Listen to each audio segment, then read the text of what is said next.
আজকে দেখাচ্ছি হচ্ছে রিসাইক্লিং আর কি। তো রিসাইক্লিং আমরা ওই যতটুকুই করি এগুলো আসলে করে কতটুকু পরিবেশের জন্য উপকারী এটা আসলে বলা মুশকিল। কারণ আমাদের ঘুম ভাঙার পরে সারাদিন আমরা যে পরিমাণ পরিবেশ দূষণ করি সেটা এই আপনার একটা ফ্রোজেন পরোটা থেকে শুরু করে, তো একটা পরোটা খেলে আপনার 2টা প্লাস্টিক ফেলে দিতে হয় বিনে। তো এই হচ্ছে পুরো একটা প্যাকেটের জন্য যদি মাল্টি প্যাকেট হয়ে থাকে তাহলে সেখানে থাকে 34টা প্লাস্টিক। তো 34টা প্লাস্টিক আপনি 15টা ফ্রোজেন পরোটার জন্য পরিবেশে ফেলে দিচ্ছেন, এবং এটা কত বছর লাগবে ডিকম্পোজ হতে অথবা পরিবেশের সঙ্গে মিশে যেতে, এবং সেটা মিশে গেলেও অনেক কিছু ক্ষতি করবে, যেটাকে আমরা এখন অনেকেই অনেকভাবে জানছি অনেক কিছু মাইক্রোপ্লাস্টিক। তো মাইক্রোপ্লাস্টিক পরিবেশ থেকে শুধু পরিবেশেই থেকে যাচ্ছে না, এটা আমাদের শরীরে চলে আসছে। আমাদের শরীর, সমস্ত প্রাণীর শরীর, মাছের শরীর, উদ্ভিদের শরীর, সব কিছুতেই মাইক্রোপ্লাস্টিক এখন পাওয়া যাচ্ছে। এবং আমরা যে ড্রিঙ্কিং ওয়াটার খাচ্ছি সেই ড্রিঙ্কিং ওয়াটারে মাইক্রোপ্লাস্টিক। তো যেটাই হোক, এগুলো যেহেতু আমি এগুলোর বিশেষজ্ঞ না, আমরা সাধারণভাবে সাদা চোখে যা দেখতে পাই সেটা নিয়েই কথা বলছি আর কি।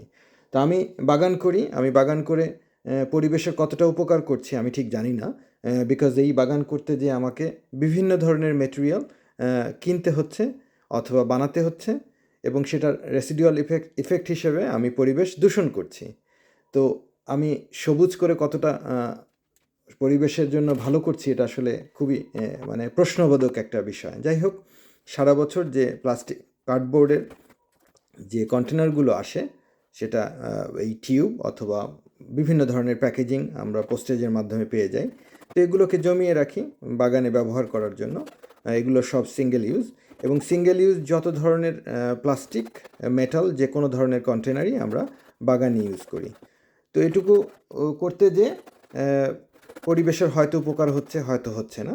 তো এই যে জিনিসগুলো যেহেতু একটা মানে এটা তৈরি করতে যে অনেক ধরনের কেমিক্যাল ইউজ করা হয়, যেগুলো আলটিমেটলি ডিকম্পোজ হয়ে পরিবেশের সঙ্গে মিশে যাচ্ছে, সয়েলের সঙ্গে মিশে যাচ্ছে, সয়েল কন্টামিনেট হচ্ছে, সেটা সেখান থেকে গাছের মাধ্যমে আমাদের শরীরে কিংবা যে কোনো প্রাণীর শরীরে চলে যাচ্ছে। তো এই জিনিসগুলো খুবই ভয়ানক।